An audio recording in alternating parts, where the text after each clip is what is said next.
ભગવાનનું સ્વરૂપ એમ સમજવાનું છે. એટલે આપણે એમ સમજીએ કે બીજમાંથી વૃક્ષ થાય તો વૃક્ષના પત્તા પણ વૃક્ષ છે, ફળ પણ વૃક્ષ છે, થળ પણ વૃક્ષ છે, પણ સેવા સિંચન આપણે મૂળનું કરીએ છીએ. એ મૂળ બધાના મૂળ ભગવાન છે. ભગવાનની સેવા, ભગવાનની લીલાનું શ્રવણ એ આવશ્યક છે.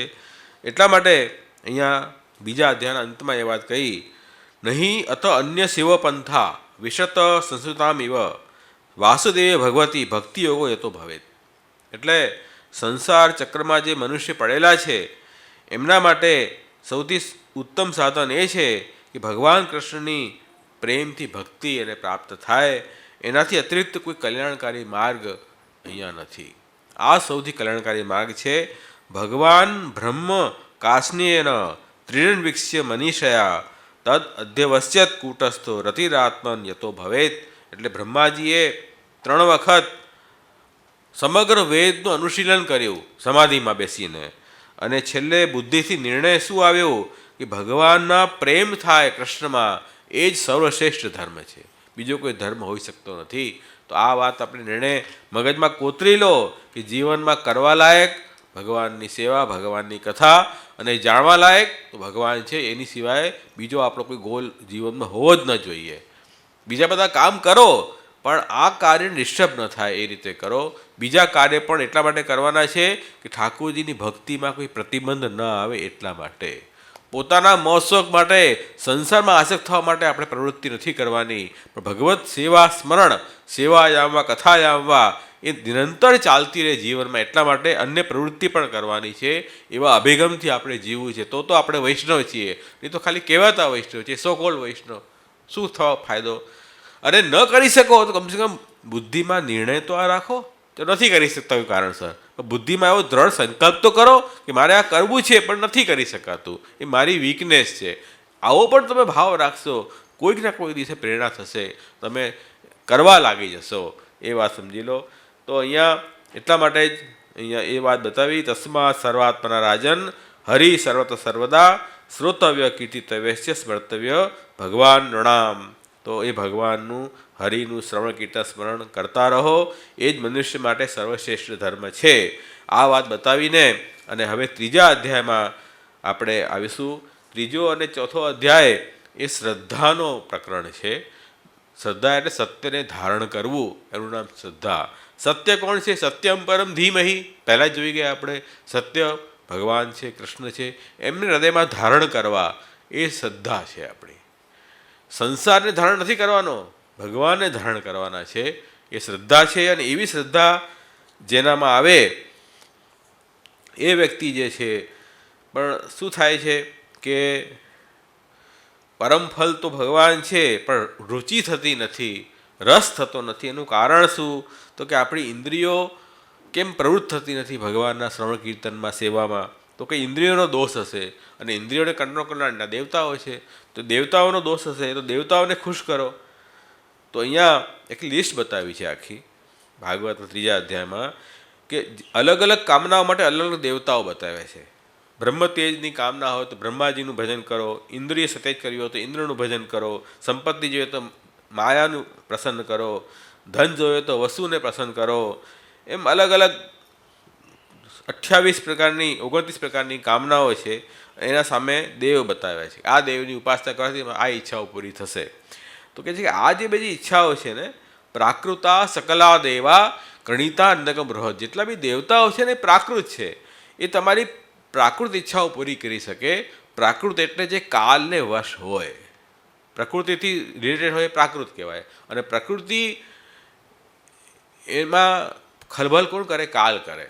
તો કાલ જે છે કોઈને છોડતો નથી. તો જેટલી બી પ્રાકૃત ફલ છે આ લોકના, એ અંતે કાલથી ક્ષય થાય છે. તો કોઈ બી નિત્ય ફલ નથી, બધા નાશવંત ફલ છે. અને ભગવાનનું ભજન કરવાથી તમને શાશ્વત ફલ મળશે. તો તમે અન્ય દેવનું ભજન ન કરો એમ ભાગવત કહે છે. અકામ સર્વકામવા મોક્ષ કામ ઉદારથી તીવ્રેણ ભક્તિ યોગેન જે જે તે પુરુષમ પરમ. નિષ્કામ હોય કે સકામ હોય કે મોક્ષની કામના કેમ ન હોય, તીવ્ર ભક્તિ યોગથી પરમ પુરુષ પરમાત્મા શ્રી કૃષ્ણનું ભજન કરવું એ જ આપણું કર્તવ્ય છે. એ વાત અહીંયા સમજાવી દીધી. એમાં જ આપણો શ્રેય છે. તો એ બુદ્ધિથી આપણે એવી શ્રદ્ધા રાખવી, અને એ શ્રદ્ધાનું વર્ણન અહીંયા ભાગવતમાં જ આવ્યું છે કે ભગવાન કૃષ્ણની કથા જેણે સાંભળી નથી અને એનું જીવન એમ જ વીતી ગયું, એનામાં અને કૂતરા, ઊંટ, ગધેડામાં શું ફરક? એણે પેટ ભર્યું, આપણે પેટ ભર્યું, એ રાત્રે સૂતો, આપણે સૂતા, એણે પ્રજા ઉત્પન્ન કરી, આપણે પ્રજા ઉત્પન્ન કરી, તો ફરક તો કંઈ રહ્યો નહીં ને. એટલે આપણે એમ સમજીએ કે નહીં, અમે તો એના કરતાં વધારે ભોગ ભોગવીએ છીએ.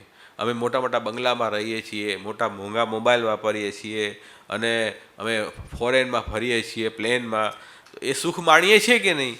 પણ એ જે સુખ આપણને મળે છે એ સુખ અને ગટરમાં જે કીડો છે એનો સુખ બંને ઇક્વલન્ટ છે. ગટરના કીડાને પણ એટલો જ આનંદ આવે છે જેનો તમને આમાં આનંદ આવે છે. કંઈ ફરક નથી એમાં. તમે કંઈ મોટું તીર નથી માર્યું, એક વાર સમજી લો. એટલે કથા આવે છે કે નારદજી એને એક કીડાને લઈ ગયા હતા, તો એને સ્વર્ગમાં લઈ ગયા, તો એ કે મને તો આ ગટરમાં બહુ આનંદ આવે છે. તો આપણે એવી થઈ ગયા છે કે આપણને મહાપ્રભુજી પરબ્રહ્મ પરમાત્મા કૃષ્ણનો આનંદ આપવા માંગે છે, આપણે સંસારમાં રહેવા માંગે, અમે તો આમાં જ આનંદ છીએ. એવી સ્થિતિ આપણી થઈ ગઈ છે.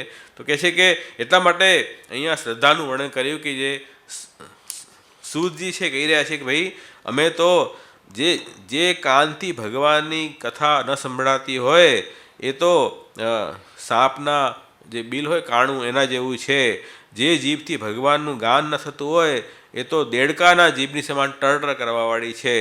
અને જે મસ્તક ઠાકોરજીના ચરણમાં ન ઝૂકે એ તો કેવલ બોજા માત્ર છે, એવો મુગટ એ શું કામનું? એમ દરેક અંગની સફળતા શેમાં છે કે પ્રભુની સેવામાં આપણે લાગીએ તો જ આપણે સફળ છીએ. એ રીતે અહીંયા સમજાવ્યું છે. તો આ પ્રકારનું સત્ય ધારણ કરવાની વાત છે. આવું સત્ય ધારણ કરો તો વાસ્તવમાં એ શ્રદ્ધા સાથે ભાગવત વાંચવું આ સાધન લીલા છે. તો ભાગવત તમે લીલા સાંભળો, પણ આ પ્રકારનો ભાવ દ્રઢ કરવાની જરૂર છે. તો સાંભળશો તો એનું ફલદાયક થશે. એના પછી આગળના જે ચેપ્ટર છે એ સુખદેવજીનું 4થો અધ્યાયમાં સુખદેવજીની શ્રદ્ધા બતાવી છે કે સુખદેવજી તો પરમ જ્ઞાની છે, ભક્ત છે, અને એમણે ઠાકોરજીની સ્તુતિ સુંદર કરી છે. દરેક સ્તુતિમાં એમની પ્રભુ માટેની ભક્તિ છલકી રહી છે 4થા અધ્યાયમાં. અને પછી 5મો, 6ઠ્ઠો અને 7મો અધ્યાય એ મનન પ્રકરણ છે. એટલે આપણે સમજી ગયા પહેલા અધ્યાયમાં કે બધું ભગવાન જ બન્યા છે, સર્વકુછ ભગવાન બન્યા છે, એ વાત સમજાઈ. અને એ વાતને હવે મનન પ્રક્રિયાથી સિદ્ધ કરવી છે, શાસ્ત્રની યુક્તિથી સિદ્ધ કરવી છે કે આખું ભગવાન જગતનું સ્વરૂપ છે. એ જગતનું સ્વરૂપ કેવી રીતે છે એ સમજાવવા માટે આગળના 3 અધ્યાય આવશે કે આ જળ, જીવ અને અંતર્યામી ત્રણની ઉત્પત્તિ ભગવાનમાંથી થઈ છે. ભગવાન સચ્ચિદાનંદ સ્વરૂપ છે. સચ્ચિદાનંદ એકરૂપ છે, આનંદરૂપ છે. સત એટલે અસ્તિત્વ, ચિત્ત એટલે જ્ઞાન, અને આનંદ એટલે અનંતતા. એમ મળીને ભગવાન જે છે તે સર્વત્ર ભગવાનની સત્તા છે. ભગવાન ચિત્ત ધર્મ છે એટલે સર્વજ્ઞ છે, અને એ ભગવાન આનંદ સ્વરૂપ છે, એટલે અનંત સ્વરૂપ ભગવાનનું છે. અને અનંત હોય તે આનંદ હોય છે. તો એ સચ્ચિદાનંદ ભગવાન છે. અને એ ભગવાને પછી સૃષ્ટિ લીલાની ઈચ્છા કરી, જગત પ્રકટ કરવાની ઈચ્છા કરી, ત્યારે એ સત, ચિત્ત અને આનંદને ધર્મ છૂટા પડ્યા અલગ અલગ. ભગવાનમાં એકરૂપ હતા, એકરસ હતા. પણ સૃષ્ટિ ઈચ્છા કરી તો એ 3 ધર્મ અલગ થયા. સતમાંથી બધી જળ વસ્તુ પ્રગટ થઈ, ચિત્તમાંથી જીવ પ્રગટ થયા, અને અંતર્યામીમાંથી ભગવાનના અવતાર પ્રગટ થયા. એ અંતર્યામી 2 પ્રકારના છે. ભગવાનના લીલા અવતાર, ગુણાવતાર, એ બી અંતર્યામી છે. અને દરેક જીવમાં નિયમન કરનારા જે છે, દરેક જીવની અંદર બિરાજે છે પરમાત્મા, જે બુદ્ધિ પ્રેરક છે, એ પણ અંતર્યામી સ્વરૂપ છે. એવી રીતે પ્રભુ છે આ સૃષ્ટિનું નિર્માણ કરે છે, જેમાં જળ, જીવ અને ઈશ્વર આ 3 તત્વોથી આખી સૃષ્ટિ ચાલી રહી છે. એ આખું વર્ણન 5મા, 6ઠ્ઠા, 7મા અધ્યાયમાં છે. અને છેલ્લે પછી 9મા અધ્યાયમાં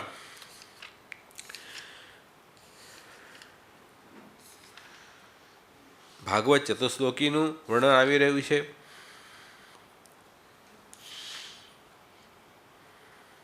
એ પરમ ગુહ્ય જ્ઞાન છે. બ્રહ્માજીને જ્યારે સૃષ્ટિ રચવાની આજ્ઞા કરી ઠાકોરજીએ, ત્યારે બ્રહ્માજી એ જ પ્રશ્ન પૂછ્યો કે પ્રભુ, હું આ સૃષ્ટિ રચના તો કરું, પણ મારું મન આમાં ફસાઈ જાય, મને અહંકાર થઈ જાય, ગર્વ થઈ જાય, પછી હું ક્યાંયનો ન રહું. તો તો સૃષ્ટિ રચના કરવી કે ન કરવી એ પ્રશ્ન એમને મૂંઝાઈ રહ્યો છે, ત્યારે ઠાકુરજીએ એમને આ ચતુશ્લોકી ભાગવતનો ઉપદેશ આપ્યો. ભગવાન નારાયણે આ 4 શ્લોકની ભાગવત છે જે મૂળ ભાગવત છે, એ 4 શ્લોકનો વિસ્તાર ધીરે ધીરે આગળ થયો છે. એટલે અહીંયા સુરદાસજીએ પણ બહુ સુંદર એ પદમાં શોર્ટમાં સમજાયું કે કેવી રીતે એ 4 શ્લોકનો વિસ્તાર 18,000 શ્લોક થઈ ગયો.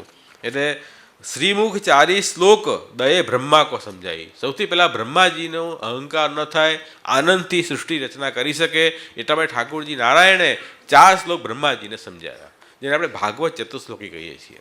એ 9મા અધ્યાયમાં આવ્યું છે, બીજા સ્કંદમાં.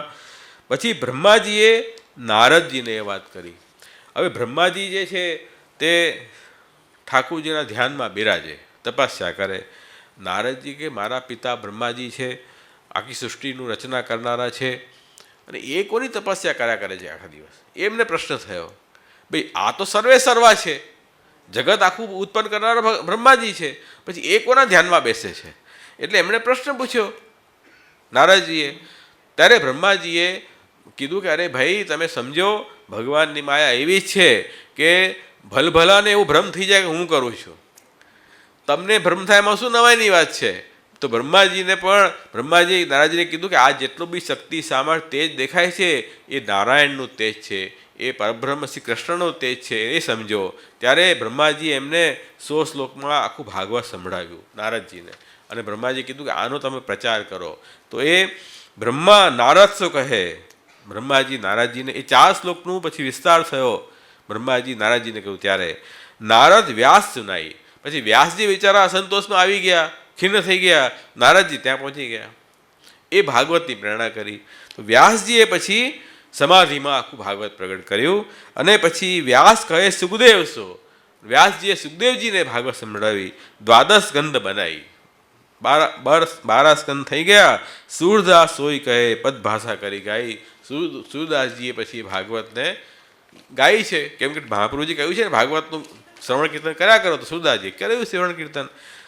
આ રીતે આ મનન પ્રક્રિયામાં કેવી રીતે આખું વિશ્વ ભગવદરૂપ થયું છે એનું શાસ્ત્રીય ઢંગથી જસ્ટિફાય કર્યું કે ભાઈ જે જળ વસ્તુ પ્રગટ થઈ, જીવ પ્રગટ થયા, અને ભગવાનના અવતારો પ્રગટ થયા છે, અને આ સૃષ્ટિ રચના પૂરી થઈ. અને આ ભાગવત ચતુશ્લોકી અહમ એવા વ્યવાગ્રે નાન્યદ્યત સદ અસત પરમ પશ્ચાદહમ યદિ તચ્ચ યુવ અવશિષ્ય સો સ્વયં રતેર્થમ યત પ્રતીયેત ન પ્રતીયેત ચ આત્મની તદ વિદ્યાદ આત્મનો માયામ યથાભાસો યથાતમ. ભગવાન કહી રહ્યા છે કે વાસ્તવમાં સૌથી પહેલાં મારા સિવાય કોઈ હતું જ નહીં. અહમ એવમ આ સમગ્રે, સૌથી પહેલાં હું જ એકલો હતો, બીજું કોઈ નહોતું. પછી સ્થૂળ સૂક્ષ્મ કોઈ વસ્તુ નહોતી, અજ્ઞાન પણ નહોતું. અજ્ઞાન પણ પછી ઉત્પન્ન થયું. અજ્ઞાન પણ ભગવાનની શક્તિ છે ને, એ તો કામ કરે છે આપણા પર, એટલે તો આપણે પ્રભુથી દૂર ભાગીએ છીએ. ભગવાનથી દૂર ભાગવાનું કારણ શું? અજ્ઞાન છે. તો પહેલાં કાંઈ નહોતું, ભગવાન એકલા બિરાજતા હતા. પછી ઠાકોરજી ઈચ્છા કરી એકમાંથી અનેક થવાની, કે આપ તો આનંદ સ્વરૂપ છે, આનંદનો સ્વભાવ છે લીલા કરવી, રમત કરવી.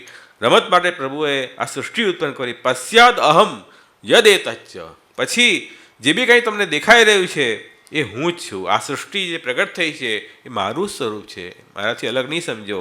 અને જ્યારે યહ અવશિષ્યત સ અસ્મિ અહમ, જે બાકી રહી જશે એ પણ હું જ છું. એટલે આપણે ત્યાં મહાપ્રભુજી અને આચાર્ય ઉદાહરણ આપ્યું, જેમ સોનું હોય, તમે બધા સોની છો, તમને વધારે ખ્યાલ આવશે. સોનામાંથી ઘરેણાં બને, તો સોનામાંથી ઘરેણાં બન્યા, તો ઘરેણાં અને સોનામાં ફરક શું? કાંઈ નહીં.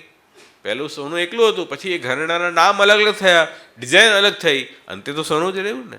પછી એ ઘરેણાં પાછા સોનામાં આપણે મેળવી દઈએ તો છેલ્લે સોનું જ રહેવાનું છે. એમ એ સચ્ચિદાનંદ બ્રહ્મમાંથી આ જળ જીવ જગત પ્રગટ થયું, અને એમાં જ પાછું લીન થઈ જવાનું છે. તો પહેલાં બી ભગવાન હતા, પછી પ્રગટ બી જગત રૂપથી બી ભગવાન જ છે, અને અંતમાં લીન થઈ જશે એ ભગવાન જ રહેવાના છે. તો પ્રભુ સિવાય અહીંયા કાંઈ જ નથી, એકવાર સમજી લો. જે આપણને ભગવાન સિવાય દેખાઈ રહ્યું છે એ આપણી કંઈ બુદ્ધિની ખપત છે. એ આગળ કહી રહ્યા છે કે ભાઈ રતેર્થમ યત પ્રતીયેત ન પ્રતીયેત આત્મની, આપણને પરમાત્માના દર્શન થઈ નથી રહ્યા. તદ વિદ્યાત આત્મનો માયામ, એ મારી માયા કામ કરી રહી છે. ભગવાનની માયાના કારણે બુદ્ધિમાં આપણને લાગે છે કે નહીં, હું કરું છું, આ પેલાએ કર્યું, આ મેં કર્યું, આ મારું છે, આ તારું છે, આ સારું છે, આ ખરાબ છે, આ મોટો છે, આ નાનો છે. આ બધો ભાવ જે છે એ વ્યામોહિક આ માયા અસર કરે છે આપણા ઉપર, એના કારણે થઈ રહ્યું છે. એટલે વાસ્તવમાં બધું ભગવાન જ બન્યા છે. હવે આપણને શું લાગશે કે આ ટેબલ છે, આ માઇક છે, આ હાર્મોનિયમ છે, ભગવાન રૂપથી દેખાતું નથી. આ છે બધું ભગવાન જ બન્યા, પણ આ વસ્તુ રૂપથી દેખાય છે એ ભગવાનની માયા કામ કરી રહી છે સાચી વસ્તુ એ, પણ એ ભગવદ રૂપથી અસર થતા નથી. એ પ્રભુની માયા છે. એ માયાને દૂર કરવા માટે તો ભગવાને કીધું દેવી યેષામ ગુણમયી મહ માયા દુરત્યા મામેવ પ્રપદ્યંતે માયા મિતમ તરંદિતે.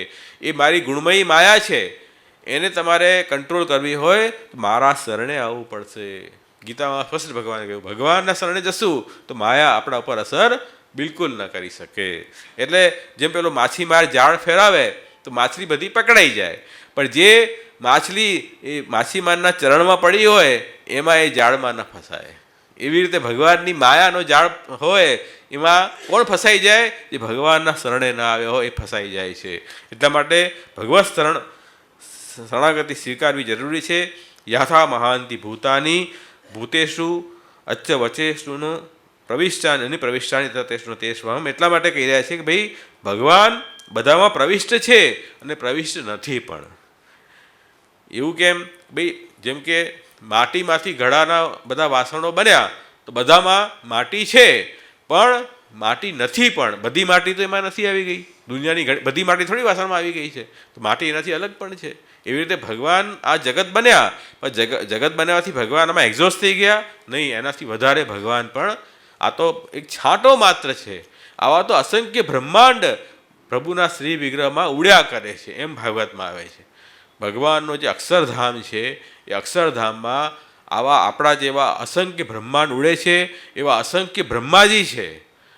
ને શિવજી અને વિષ્ણુ પણ એટલા છે, અસંખ્ય છે. દરેક બ્રહ્માંડને કંટ્રોલ કરનાર 3 દેવ છે.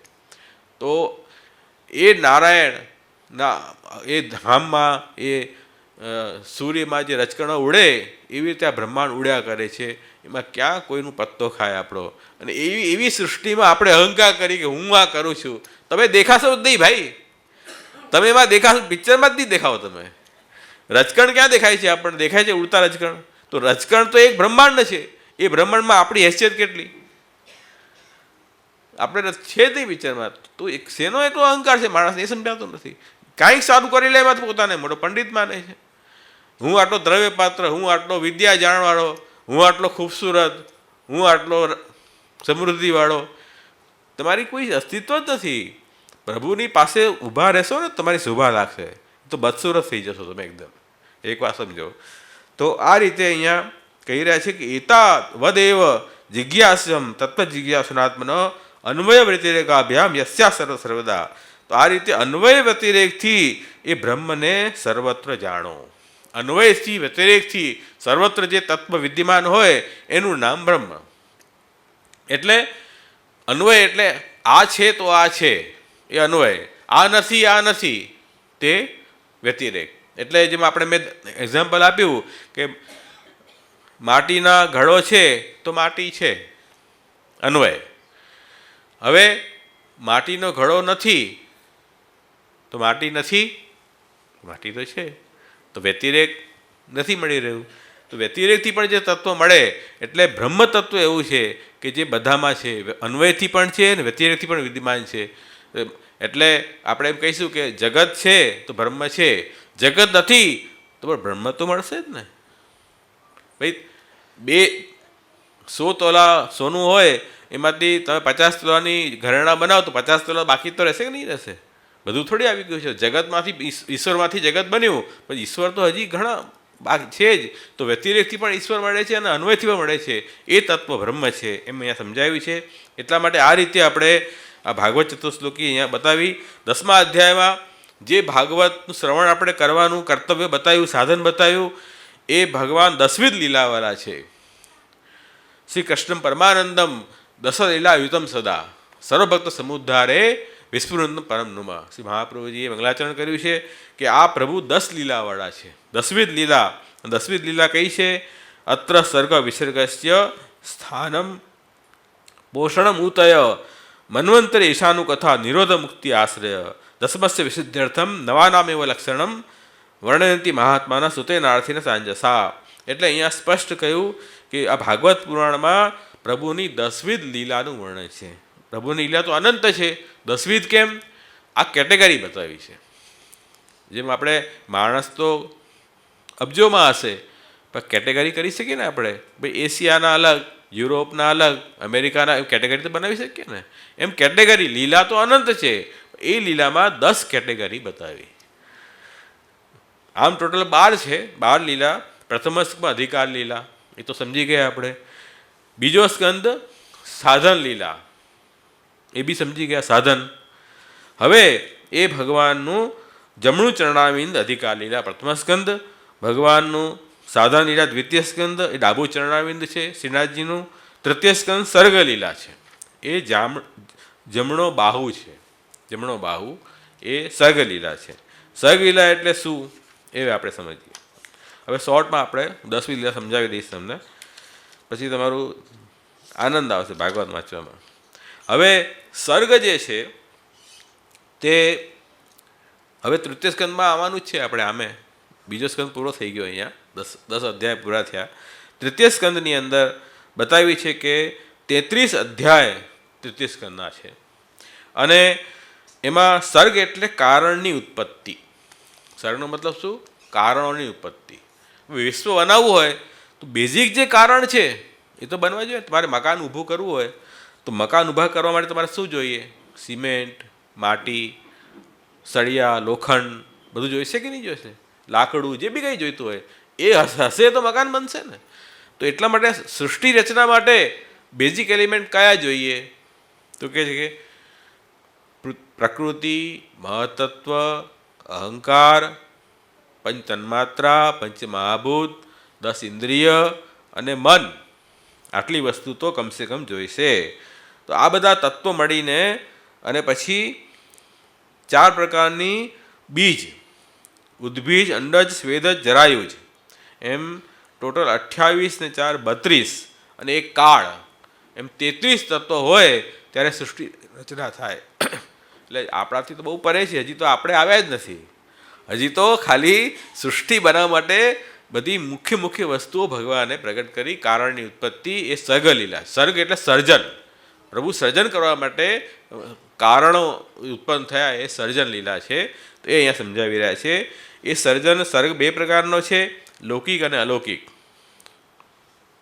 લૌકિક સર્ગમાં આપણે આ જોઈ ગયા કે પંચ મહાભૂત, પૃથ્વી, જલ, તેજ, વાયુ, આકાશ, પંચ મહાભૂત, બરાબર.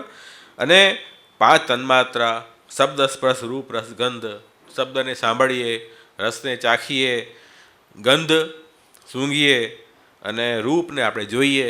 આ તન્માત્રા કહેવાય. તો આ બધા મૂળમાં હશે તો અંદર આવશે ને.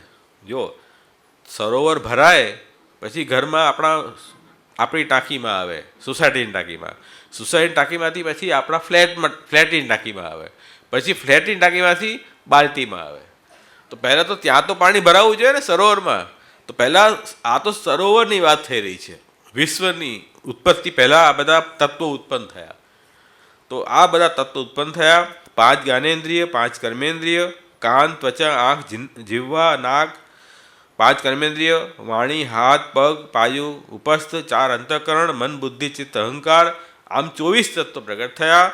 25મો કાળ, અને પ્રકૃતિના 3 ગુણો, સાત્વિક, રાજસ, તામસ. એમ 28 તત્વો મળી અને 4 ભૂત સૃષ્ટિ મળી 32, અને એમ પ્રકૃતિ, એમ મળીને 33 તત્વ ટોટલ થયા. આ લૌકિક સર્ગ છે. આ તત્વોને કંટ્રોલ કરવા માટે દેવતાઓ ઉત્પન્ન કર્યા ભગવાને. ભાઈ તમે બધા ડિપાર્ટમેન્ટ તો ઊભા કરી દો, પણ ડિપાર્ટમેન્ટનો મેનેજર તો હોવો જોઈએ કે ન હોવો જોઈએ? આ બધા દેવતાઓ મેનેજર છે. એ 33 દેવતાઓ છે. 33 કોટી કહીએ ને આપણે, 33 કોટી. કોટી એટલે કેટેગરી, કરોડ નહીં. કોટીનો કરોડ મતલબ પણ થતો હશે, પણ અહીંયા કેટેગરીના અર્થમાં છે.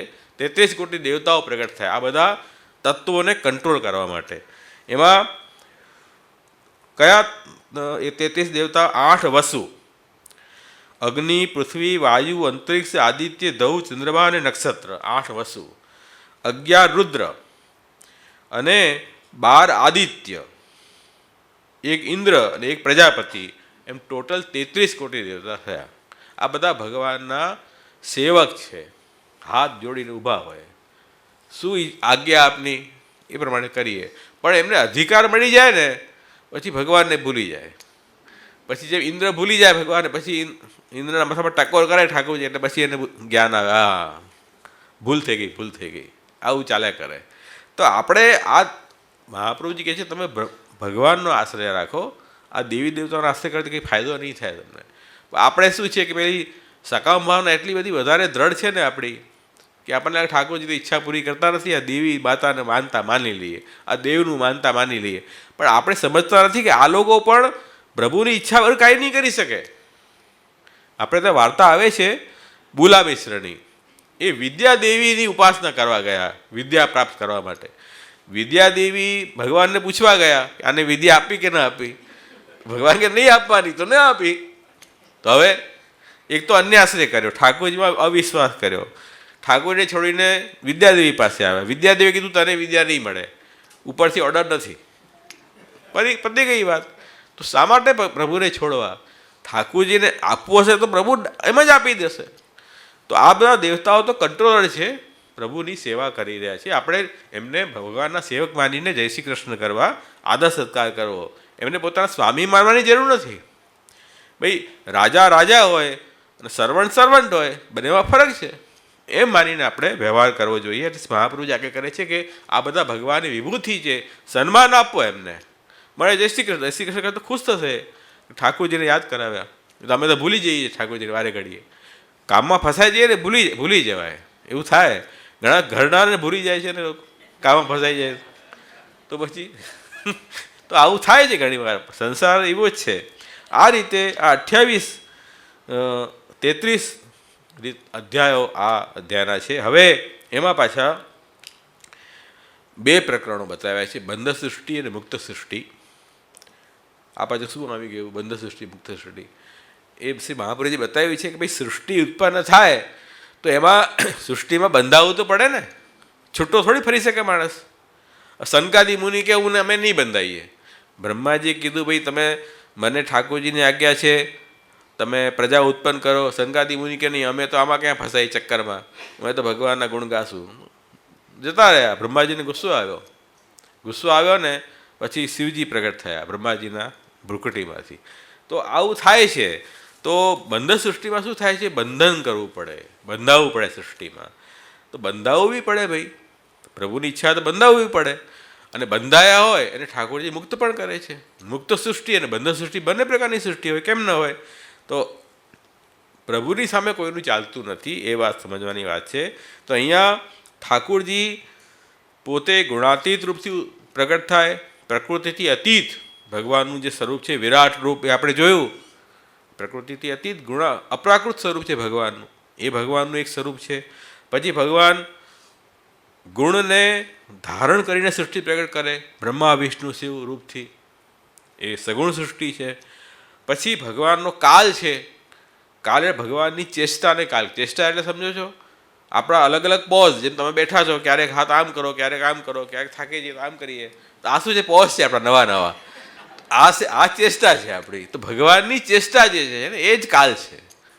તો મતલબ શું છે, એક વાત સમજો કે જ્યારે કોઈ અભિનેતા અભિનેત્રી હોય સ્ટેજ પર અલગ અલગ ચેષ્ટાઓ કરીને શું કરે, કોઈક પાત્રને ઊભા રહે છે, બરાબર છે, પોતે એ નથી હોતો પણ એની પાસે એ સ્કિલ છે એક્ટિંગની, કે જેનાથી એ કોઈ પાત્રને ઊભા રહે, જે વિલન બને કે કોમેડિયન બને કે કોઈ હીરો બને, કાંઈ પણ બને. તો એ પાત્રમાં એ બંધાય છે પોતાની ચેષ્ટાથી. તો ભગવાનનો જે કાલ છે ને તે બધાને બાંધે છે. સૃષ્ટિ ઉત્પન્ન બી એ કરે છે, સૃષ્ટિનું લય પણ એ કાલ કરે છે. કાલ એટલે નેક્સ્ટ ટુ ઈશ્વર કાલ છે, એમ સમજી લો. ઈશ્વર પછી નેક્સ્ટ નંબર કોનો આવે તો કાલનો. એ કાલની ચોટી બધાના હાથમાં હોય છે. એ કાલ પણ સર્જન કરે છે. તો જેમ ભગવાન સૃષ્ટિ કરે છે એમ કાલને પણ ઠાકોરજીએ પોતાનો સેવક બનાવ્યો છે, એ પણ સૃષ્ટિ કરે છે. એટલે કાલ સૃષ્ટિ પણ છે, જે અલગ અલગ તત્વો પ્રગટ થયા, પ્રકૃતિમાંથી મહત પ્રગટ થયું, મહતમાંથી અહંકાર પ્રગટ થયું, એ કાલે એમાં પરિવર્તન કર્યું છે પ્રકૃતિમાં. પ્રકૃતિ પહેલાં સમાન ભાવથી નોન ડિસ્ટર્બ હતી એકદમ, પણ કાલે એને છંછેડી એટલે શું છે, જેમ આપણે કોઈ શાંત પાણીમાં કાંકરો ફેંકીએ પથ્થર એટલે ખળબળ થઈ જાય ને, એક ક્ષોભ કહેવાય. તો એક ક્ષોભ થઈ જાય એકદમ. ક્ષોભ થવાથી પછી એમાં અલગ અલગ પરિવર્તન થાય. તો એ પ્રકૃતિમાંથી મહત થયું, મહતમાંથી અહંકાર થયું, અહંકારમાંથી બધા તત્વો ઉત્પન્ન થયા અને બેઝિક થઈ ગયું. તો કાળ સૃષ્ટિથી બધી અલગ અલગ 10 પ્રકારની 10,000 સૃષ્ટિકારક નામ બી પુરુષોત્તમ સહસ્રનામમાં છે. એનાથી કાળની સૃષ્ટિ જે છે તે બધા જળ જીવોને બાંધે છે. મનુષ્ય, દેવતા અને બધી જળ સૃષ્ટિ, પશુ પક્ષી, એ બધી સૃષ્ટિ ઉત્પન્ન થઈ કાલથી. તો એ કાળ સૃષ્ટિ કહેવાય. અને એક મુક્ત જીવ સૃષ્ટિ છે. એક સૃષ્ટિ કેવી છે? જે મુક્ત જીવ છે. જેમ સનકાદિ મુનિ મુક્ત જ જન્મ્યા, સુખદેવજી જન્મ્યા ત્યારથી મુક્ત જ છે, એ બંધાયા જ નથી. એ મુક્ત જીવ સૃષ્ટિ છે. અને એવા મુક્ત જીવ પણ બંધનમાં આવી શકે છે. પ્રભુ ચાહે તો બધું થઈ શકે છે. એટલે ગીતાજીમાં કહ્યું છે કે ભાઈ બ્રહ્મલોક પર્યંત પુનર્જન્મ થાય, વૈકુંઠમાં જાય પછી પુનર્જન્મ ન થાય, સિદ્ધાંત પાકો. પણ ઠાકુરજી જો ઈચ્છા કરે તો એ જીવને આવવું પણ પડે. જય વિજય છે ફોર એક્ઝામ્પલ, આની કથા આવશે સર્ગલીલામાં કે જય વિજય તો મુક્ત હતા, વૈકુંઠમાં તો મુક્ત જ જઈ શકે ને. પણ ઠાકુરજીની ઈચ્છા થઈ કે તારે જન્મવું પડશે. તો એ મુક્ત જીવની પણ બંધનમાં આવ્યા કે ન આવ્યા. અને જે બંધનમાં આવ્યા છે, જેમ અહીંયા આવશે મુક્ત સૃષ્ટિ પ્રકરણમાં કરદમ મુનિ અને દેવહૂતિજી, એમની મુક્તિ ઠાકુરજી કરાવી. તો પ્રભુ ચાહે તો બધું થઈ શકે. પ્રભુ પોતે અવતાર ધારણ કરે છે, તો જીવ કયો મોટો છે ભગવાન કરતા? ભગવાન બી તો અવતાર ધારણ કરે છે ને ભૂતલ ઉપર, કે વૈકુંઠમાં જ બિરાજી રહે છે આખો દિવસ, વધારે છે ને. તો આપણે કેવી રીતે કહી શકીએ કે અમે તો વૈકુંઠ છોડીને કાંઈ નહીં જઈએ, અમે તો હવે આવી ગયા એટલે અહીંયા આવી જ બેસી જ ગયા, એમ ન ચાલે. પ્રભુ ચાહે તો વૈકુંઠમાંથી ભૂતલ ઉપર આવવું પડે. તો આ પ્રભુનું સ્વતંત્રતા છે. પ્રભુ સર્વ સ્વતંત્ર છે, એમનું મહાત્મ્ય અક્ષુણ્ણ છે. એમ શ્રી મહાપ્રભુ સમજાવી રહ્યા છે કે બંધન, જે મુક્ત સૃષ્ટિ છે એનું પણ બંધન થાય અને બંધ સૃષ્ટિને મુક્તિ પણ પ્રભુ અપાવે છે. એ વાત બી સમજવાની છે. એ ત્રીજો સ્કંદનો વિષય છે. ચોથો સ્કંદ જે છે વિસર્ગ લીલા છે. વિસર્ગ પૌરુષસ્મૃત. વિસર્ગ એટલે પૌરુષ, પરાક્રમ. પ્રભુનું પરાક્રમ જે છે એને જ વિસર્ગ, વિશેષ પ્રકારનો સર્ગ એ પરાક્રમ. હવે આ સૃષ્ટિ બનાવી આખી ભગવાને બનાવી દીધી, પણ સૃષ્ટિ બનાવીને કરવાનું શું? મજા કરવાની, અહીંયા ત્યાં ફરવાનું, સરસ સરસ ખાવાનું, સરસ જોવાનું, સરસ સાંભળવાનું, બીજું શું કરવાનું? એ જ કરવાનું ને. આપણે પહેલાં હતા જ નહીં તો આ બધું મળ્યું. સૃષ્ટિ બનાવી તો બધા આદુ આનંદ આવે છે ને. હવે તો એ આનંદ એક મર્યાદામાં આવવું જોઈએ. તો એની મર્યાદા શું બતાવી છે? ધર્મ, અર્થ, કામ અને મોક્ષ, 4 પુરુષાર્થ, આપણા જીવનના 4 લક્ષ્ય બતાવ્યા છે. તો ધર્મ એટલે આપણું કર્તવ્ય, અર્થ એટલે સંપદા, કામ એટલે ઈચ્છા, દરેક ઇન્દ્રિયથી ઈચ્છા થાય એ કામ છે, અને મોક્ષ એટલે કે આપણું જન્મ મરણના બંધનમાંથી છૂટવું, એ આપણું મોક્ષ છે. તો આપણું લાઈફ છે ને, એનો ગોલ, ઉદ્દેશ્ય 4 ભાગમાં વિભાજિત હોવો જોઈએ. અર્થ પાછળ દોડ્યા નથી, ધર્મની ચિંતા નથી, કામની ચિંતા, માણસને ભોગવવાની ફુરસદ નથી અને પૈસા કમાઈ જાય છે. ફાયદો શું પૈસાનો? હવે કામની પૂર્તિ માટે એટલા દોડ્યા કે તમારું શરીર જ ખરાબ થઈ ગયું, તો એ કામનો ફાયદો શું? એવી ઈચ્છા પૂરી કરીને શું ફાયદો છે? હવે તમે ધર્મ, અર્થ અને કામ પૂરા કરો છો, પણ તમારું કર્તવ્ય નિભાવતા જ નથી. જે પરિવારમાં તમે છો, જે સમાજમાં રહી રહ્યા છો, જે દેશમાં રહી રહ્યા છો, એનું કર્તવ્ય તમારું કાંઈ નહીં. એ ધર્મ પણ નિભાવો. અને અંતમાં પછી આ મનુષ્ય દેહ મળ્યો છે શાના માટે છે? આ મનુષ્ય દેહ જેને મળ્યો છે, જે આત્મા, એનું કલ્યાણ થવું જોઈએ, શ્રેય થવું જોઈએ, એ મોક્ષ પુરુષાર્થ છે. તો આ 4 પુરુષાર્થનું બેલેન્સ હોય તો જીવન કહેવાય, નહીં તો જીવન ન કહેવાય. બુદ્ધિમાન વ્યક્તિને આ 4 પુરુષાર્થ માનવા જોઈએ. તો ધર્મ, અર્થ, કામ, મોક્ષ 4 પુરુષાર્થની પૂર્તિ ઠાકુરજી કરાવે, આપણાથી ન થાય. ભગવત કૃપાથી જ આ થઈ શકે. તો અહીંયા આ ચતુર્સ્કંદમાં વિસર્ગ લીલાની અંદર પ્રભુએ 4 પુરુષાર્થ પ્રાપ્ત કરાવ્યા છે એવું અહીંયા બતાવ્યું. કોને કોને? કે દક્ષ પ્રજાપતિની પહેલી પ્રકરણ છે, જેમાં ધર્મ પુરુષાર્થ સિદ્ધ કરાવ્યું. ધર્મ ગર્વથી ન થાય, સ્પર્ધાથી ન થાય, ધર્મ પ્રભુની સેવા માનીને કરાય. આ ઠાકોરજીની સેવા એમ માનીને આપણો ધર્મનું આચરણ કરવું જોઈએ. એટલે જેને જે ધર્મ બતાવ્યો હોય એ ધર્મ ભગવત સેવા માનીને કરે તો એ ઠાકોરજીની પૂજા કહેવાય. એમ ગીતામાં પણ ભગવાન આજ્ઞા કરે છે. ભાઈ તમે શિક્ષક છો તો જેન્યુઅલી લોકોને ભણાવો, તમે ડૉક્ટર છો તો તમે લોકોનું કલ્યાણ કરો, બીમારી દૂર કરો, તમે રાજા છો તો પ્રજાનું પાલન કરો. તમારો જે ધર્મ છે, સ્વધર્મ નિધર્મ શ્રેય પરધર્મો ભયાવહ, પોતાનો ધર્મમાં તમે રહેશો તો એ પ્રભુની જ સેવા છે. એ ભાવથી તમે ધર્મ કરો તો પ્રભુ પ્રસન્ન થાય. પ્રભુની પ્રસન્નતા જ એ સાચો ધર્મ છે. એ શિક્ષા દક્ષ પ્રજાપતિના કથાથી આપી છે. એ તો હમણાં નથી બતાવતો, હમણાં ખાલી તમને એક 10મી લીલા સમજાવી દઉં એકવાર. પછી અર્થ પુરુષાર્થ ધ્રુવજીને પ્રાપ્ત કરાવ્યો. અર્થ એટલે કે જે પહેલાં ક્યાંય નહોતું એ વસ્તુ પ્રાપ્ત કરાવી એ અર્થ છે. તો ધ્રુવજીને એવું અખંડ પદની પ્રાપ્તિ કરાવી, ધ્રુવલોક, જે પહેલાં કોઈને પ્રાપ્ત થયું નથી. સપ્તર્ષિઓ પણ જેને પરિક્રમા કરે છે એ ધ્રુવજી 5 વર્ષના બાળક જેનું ઉપનયન સંસ્કાર થયો નથી, એને કોઈ અધિકાર નથી, એ બાળકને આટલી મોટી ઉપલબ્ધિ કેમ પ્રાપ્ત થાય? ભગવત કૃપા વગર ન થઈ શકે. તો એ ભગવાનની કૃપા એ વિષય લીલા છે. પ્રભુનો પુરુષાર્થ પૌરુષ છે એ ધ્રુવજી ઉપર પ્રગટ થયો છે. તો એ ધ્રુવજીની કથા એ અર્થ પ્રકરણ, અર્થ પુરુષાર્થ પ્રાપ્ત થયો. કામ પુરુષાર્થ પૃથુરાજાનું પ્રકરણ છે. પૃથુરાજાએ પૃથ્વીનું દોહન કરીને બધા પ્રજાની ઈચ્છાઓ પૂરી કરી.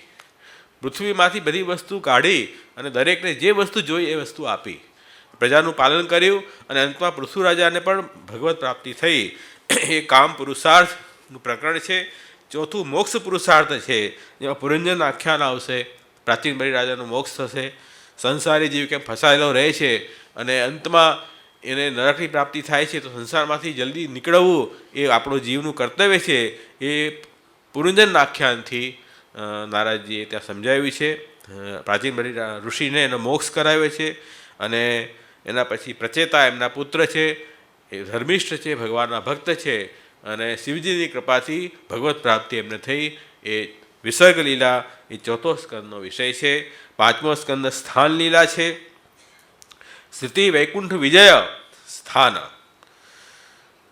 તો વૈકુંઠનો વિજય એ સ્થિતિ છે. વૈકુંઠ એટલે ભગવાન, ભગવાનનો વિજય એનું નામ સ્થાન. વિજય ક્યાં? કે ઠાકોરજીએ પોતાનામાંથી સૃષ્ટિ પ્રગટ કરી આખી, તો આખી સૃષ્ટિ ભગવત સ્વરૂપ થઈ. પણ દરેક તત્વ પ્રગટ થયા છે કોઈ લિમિટેશનથી પ્રગટ થયા છે. જેમ પૃથ્વી છે, જલ છે, અગ્નિ છે, દરેકના પોતાનો ધર્મ પ્રગટ છે. જલ અગ્નિ ના હોઈ શકે, અગ્નિ જલ ન હોઈ શકે, પૃથ્વી આકાશ ન હોઈ શકે. દરેકના પોતાના વિશેષ ધર્મમાં એ વસ્તુ પ્રગટ થઈ છે. તો ઠાકોરજીએ દરેકની તત્વમાં મર્યાદા બાંધી છે. જેમ એક ડાયરેક્ટર હોય એ શું કરે? દરેક એક્ટરને કોઈ કેરેક્ટર આપે. આ કેરેક્ટરમાં જ તારે બંધાઈને રહેવાનું, આ ડાયલોગ બોલવાના, આ વેશભૂષા, આ પાત્ર તારે નિભાવવાનું. એ પોતે એવો ન હોય તો પણ એ ફિલ્મમાં કરીને એ રીતે જ કામ કરવું પડશે. તો ડાયરેક્ટરે શું કર્યું? બધાને એની મર્યાદામાં બાંધ્યા ને. એનો વિજય કહેવાય કે નહીં? બધા ઉપર જય છે એનો. ડાયરેક્ટર કે એમ જ કરવું પડે, બધાએ પોતાનું કંઈ ચાલે નહીં, મનથી કંઈ પણ ચાલે નહીં. એવી રીતે ભગવાને બધાને બાંધ્યા છે, મર્યાદામાં બાંધ્યા છે. જેટલા તત્વો પ્રગટ થાય, 24 તત્વ મેં ગણાવ્યા, બધાને પ્રભુએ બાંધ્યા છે. એ જ વૈકુંઠ વિજય સ્થિતિ, એનું નામ વિજય છે. તો 24 અહીંયા 24 પ્રકરણ, 26 અધ્યાય છે 5મા સ્કંદમાં. એમાં પ્રાકૃત પદાર્થ ઉપર વિજય, પ્રાકૃત તત્વો 24 પ્રકારના છે, એટલે એના ઉપર વિજય ઠાકોરજી પ્રાપ્ત કર્યો. જે તત્વને જેમ ધર્મ કરવા હોય એ જ પ્રગટ થાય, બીજું પ્રગટ ન થાય. જલથી જલનું કામ થાય, અગ્નિથી અગ્નિનું કામ થાય. બધું ભગવાન જ છે ને પછી શું વાંધો છે? તરસ લાગે તો અગ્નિ પી લેવી, એમ નથી ચાલતું ને. પ્રભુએ દરેક વસ્તુમાં એ મર્યાદા સ્થાપિત કરી છે. એ તો ભગવાનનો વિજય છે. અને આત્મજય પ્રકરણ, જીવ અને આત્મા એ બંને અલગ અલગ છે.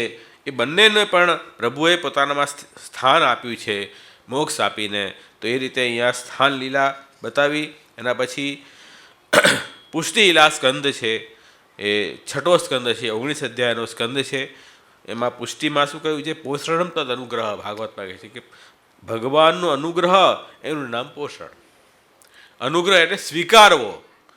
ભગવાન કોઈને સ્વીકારવાનું નામ પોષણ. પ્રભુ એને જેને સ્વીકારે છે એને પ્રભુ એનું પોષણ બી કરે છે.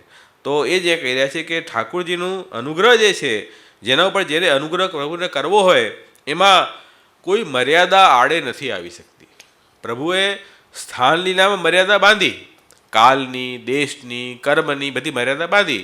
આ સત્કર્મ છે, આ દુષ્કર્મ છે, સત્કર્મનું ફળ સત્ફલ મળશે, દુષ્કર્મનું દુષ્ફલ મળશે, એ બધી મર્યાદા બાંધી. પ્રભુ ચાહે તે મર્યાદા તોડી શકે છે. જો ન તોડી શકતા હોય તો ઈશ્વર જ ન કહેવાય. ઈશ્વર કોને કહેવાય? જેના ઉપર કોઈનું ન ચાલે એનું નામ ઈશ્વર. તો મર્યાદાને પણ તોડી શકે છે એનું નામ ઈશ્વર છે. તો એ તોડીને બતાવ્યું. પ્રભુને જેના ઉપર જો અનુગ્રહ કરવો હોય, પોષણ કરવો હોય, તો મર્યાદા તોડીને પણ એ પોષણ કરી શકે છે. એ વસ્તુ અહીંયા બતાવી. એટલે શ્રી મહાપ્રભુજી આજ્ઞા કરે છે કે કાલ કર્મ સ્વભાવ બાધિકા પુષ્ટિ. કાલ કર્મ સ્વભાવના જે નિયમ બનાવ્યા છે, પ્રભુ ચાહે તો એ નિયમ તોડીને પણ ફલદાન કરી શકે છે. ખોટા કર્મ કર્યા હોય તો પણ સારું ફલ મળી શકે. જેમ કે અજામિલ, ખોટા કર્મ હતા ને, ફલ મળ્યું સ્વભાવથી. અને કાલ કર્મ કાલથી. જેમ ઇન્દ્રએ એના ગુરુની હત્યા કરી, દધીજી મુનિ પાસે વજ્ર બનાવ્યું, તો જ્ઞાનીની હત્યા એના કારણેથી, ઇન્દ્રના કારણે થઈ. તો પણ એ કાલ એના ઉપર હતો, પણ ઠાકુરજી એને રક્ષા કરી. એની કાલ નિયમ ન ચાલ્યો. તો સ્વભાવનો પણ આસુરી સ્વભાવ અને દેવીમાં પરિવર્તન ઠાકોરજી કરી શકે છે. એટલે અનુગ્રહ જે છે તે પ્રભુને કરવો તો પ્રગટ થઈ શકે. પણ એક વાત ત્યાં સમજાવી કે અનુગ્રહ પ્રગટ કેવી રીતે થાય? તો 3 રીતે પ્રગટ થાય: નામ, ધ્યાન અને અર્ચન. અનુગ્રહ પ્રગટ થવાના 3 રસ્તા છે. એક તો ભગવદ નામ, ભગવાનનું અર્ચન અને નામ અને ધ્યાન, 3. તો અનુગ્રહ ખરો. જેમ અજામિલને અનુગ્રહ કરવો હતો, તો નામથી અનુગ્રહ પ્રગટ થયો. અંતિમ સમયમાં ભગવદ નામ નીકળ્યું મોઢામાંથી, અજામિલનું નામ આવ્યું, ભગવદ નામ. તો દુષ્કર્મ કરવાળો અજામિલને પણ શ્રેષ્ઠ ફલની પ્રાપ્તિ થઈ. એનો મતલબ શું થયો? ઠાકોરજી અનુગ્રહ પ્રગટ થઈ ગયો. તો અનુગ્રહ પ્રગટ થવાના 3 રસ્તા છે. આ ભગવાન નામથી, ભગવાનની સેવાથી, ભગવાનનું ધ્યાન કરવાથી પ્રભુનો અનુગ્રહ પ્રગટ થઈ શકે છે. પ્રગટ થાય જેવું જરૂરી નથી, પણ રસ્તા 3 છે. સમજ્યા ને? એટલે આપણે પાકની વાવણી કરીએ, વાવણી કરવાથી પાક થઈ જાય જરૂરી નથી. વરસાદ પડશે તો વાવણી ફલીભૂત થઈ જશે, પાક ફલશે. વરસાદ કૃપા છે, અનુગ્રહ છે. એ જ્યારે થાય ત્યારે એ વાવણી કરેલું તરત સફળ થઈ જાય. એવી રીતે આપણે ભગવદ નામ, સેવા અને ભગવદ ધ્યાન કરતા રહીશું. જ્યારે કૃપા થશે ત્યારે ફલ આત્મા સીધું આવી જશે. પણ નામ લેશું જ નહીં, આપણે બેસી રહીશું કે અરે કૃપા થશે ત્યારે કરશું ને, હમણાં ક્યાં છે? તો વરસાદ આવીને જતો રહેશે, પછી શું કરશો? વરસાદ આવીને ગયો પછી બેઠા રહી ગયા તમે. એમ નહીં કરો. ભગવત સેવા સ્મરણમાં તમારો આજીવન ચાલુ રાખો. જ્યારે બી કૃપા થશે ત્યારે એ કૃપાનું ફલ તમે ઝીલી શકશો. અને ધારો કૃપા ન બી થઈ, તમે તો સારું જ કાર્ય કર્યું છે ને, ખરાબ કાર્ય કર્યું છે કે ઠાકોરજી તમને પકડી રાખશે. તો આવું અનુગ્રહનું કાર્ય છે. એના પછી 7મો અધ્યાય ઉતિ લીલા છે. ઉતિ એટલે કર્મવાસના, ઉતય કર્મવાસના. ઉતય કર્મવાસના એટલે આપણી જે વાસના અંતઃકરણની અંદર સારી ભાવના, ખરાબ ભાવના, મિશ્ર ભાવના હોઈ શકે છે. જેવી ભાવના હશે અંતઃકરણમાં એ પ્રકારના આપણે કર્મ કરશું. ખરાબ ભાવના હશે તો ખરાબ કર્મ કરશું, સારા ભાવના હશે તો સારા કર્મ કરશું. તો એ પ્રકારથી જે વ્યક્તિનું જેવું પોષણ થયું હશે એ પ્રકારની વાસનાઓ હશે, એ પ્રકારથી એ કોઈ કામ કરશે. તો આની અંદર ઠાકુરજીનું જે વાસના, આ 7મો સ્કંદ છે, એમાં વાસનાનો પ્રકરણ કેમ આવ્યો? તો કોઈને એમ ડાઉટ થાય કે ભગવાન કોઈને સુખ આપે છે, કોઈને દુઃખ આપે છે, તો ભગવાન પક્ષપાત કરે છે, એવો આપણને થાય ડાઉટ કે ભાઈ ઇન્દ્રનો પક્ષપાત કર્યો, અસુરોને દંડ આપ્યો અને ઇન્દ્રને ઇનામ આપ્યું. આવું તો નહીં થવું જોઈએ ને, આ તો પક્ષપાત થઈ ગયો. તો એવો વિચાર આવે તો કે નહીં, જેની જેવી વાસના હતી એવું ફળ ઠાકોરજીએ આપ્યું. અસુરોની વાસના ખરાબ વાસના હોય છે ત્યારે ખરાબ ફળ મળશે. દેવતાઓની વાસના સારી છે, ભગવાનને શરણે તો આવે છે, તો એને ફળ આપ્યું સારું. અને અંતમાં જોવા જઈએ તો અંતમાં અહીંયા ભગવાન સિવાય બીજું છે કોણ? ભગવાન સિવાય બીજું કોઈ તત્વ હોય તો આપણે એમ કહીએ કે ભાઈ ઠાકોરજી પક્ષપાત કરે છે. બે હોય તો પક્ષપાત કહેવાય ને, બે છે જ નહીં. ભાઈ મારું શરીર છે, હું પગથી ચાલવું કે પગને ગાડીમાં જવું, બને કોણ કહેવાવાળો? એમ ને કોઈ કે તમે તો માથાને આટલું સુરક્ષિત રાખો છો ઉપર અને પગથી ચાલો છો, આ પક્ષપાત કરો છો. તમે મસ્તકનો પક્ષ લીધો અને પગને તમે કષ્ટ આપ્યું એમ કોઈ કહે તો આપણે શું કહીશું? એ મારી મરજીની વાત છે ભાઈ. અને માથાથી ચાલશું તો ભારે પડી જશે, પગથી જ ચાલવું પડશે. ઇઝી તો એ જ છે. એટલે ઠાકુરજીએ આપણા અંગ બધા બનાવ્યા ભગવાને, તો જે અંગમાં જે રીતે વાપરીએ છીએ એમાં કોઈ પક્ષપાત તો નથી. એમ ઠાકુરજીના જ બધા અંગો છે, પ્રભુને જેમ જે રીતે રાખવા રાખે એમાં પણ ઉપરથી કહી શકે કે આ જેની જેવી વાસના હોય એવું ફળ પ્રભુ આપે છે. અસુરોને અસદ વાસના હતી તો ઠાકુરજીએ એને મારીને પણ સત્ફળ આપ્યું છે ને. અસુરોની ખરાબ વાસના હતી તો એને ઠાકોરજી વધ કર્યો, પણ વધ કરીને સદગતિ આપી છે, દુર્ગતિ નથી આપી. પ્રભુ પક્ષપાત ક્યારેય નથી કરતા. પણ જે વ્યક્તિ જેવો હોય એને એ રીતે વર્તવું પડે ને ભાઈ. કોઈને શરીરમાં કોઈ ખરાબ વસ્તુ આવી ગઈ હોય તો ઓપરેશન કરીને કાઢવી પડે. તો ડૉક્ટર પક્ષપાત થોડી કરે, ડૉક્ટરે તો એને કાઢી દેશે ને, એનું ઓપરેશન કરીને બહાર કાઢશે. તો ઓપરેશન કર્યું સારા માટે કર્યું ને. એવી રીતે પ્રભુ જે છે તે અસુરોને મારે છે, સારા માટે મારે છે કે એની ખરાબ વાસના દૂર થઈ જશે. તો એમાં પક્ષપાત નથી. જેની જેવી વાસના હોય એ પ્રકારથી પ્રભુ ફલદાન કરતા હોય છે. નોર્મલી અસુરો અસદ વાસનાવાળા હોય, દેવ સદવાસનાવાળા હોય, અને માણસ વિચિત્ર માણસ છે. માણસ એટલે વિચિત્ર, એમાં બંને મિક્સ હોય. ક્યારેક એવું નીકળે ખબર ન પડે માણસને. અત્યારે દેવ જેવો લાગતો અને આવતીકાલે અસુર જેવો દેખાય. કરવું શું એનું? એ બહુ વિચિત્ર માણસ છે. એટલા માટે માણસે વધારે ધ્યાન રાખવાનું. અસુરો તો આપણે પ્રેડિક્ટ કરી શકીએ કે ભાઈ આ તો ખરાબ જ દ્રષ્ટિ છે, એટલે આપણે કેવી રીતે વર્તવું આપણને ખબર હોય. દેવતાથી આપણે ખબર કેવી રીતે વર્તવું, માણસથી વર્તવાનું બહુ સાવધાની રાખવી પડે એવું છે. તો મિશ્ર વાસનાવાળા બધા માણસો છે. એના માટે એ તો આગળ આવશે એટલે જોઈશું આપણે. અષ્ટમ સ્કંદ જે છે તે મન્વંતર લીલા છે. મન્વંતરાણી સદ્ધર્મ મનુના જે ધર્મ, સારા ધર્મ એ મન્વંતર છે.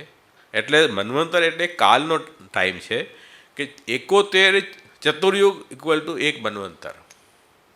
એટલે સતયુગ, ત્રેતા, દ્વાપર, કલયુગ એમ 4 યુગ ભેગા થાય અને એક મહાયુગ કહેવાય.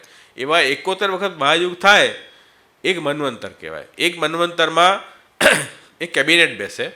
જેમ આપણે કેબિનેટ હોય ને, પ્રાઇમ મિનિસ્ટર ને બધા બેસે કે ને, એવી રીતે 5 વર્ષ ચાલે આપણે ઇન્ડિયામાં. એવી રીતે આ 71 મહાયુગ સુધી આ કેબિનેટ ચાલે. એમાં કોણ કોણ હોય?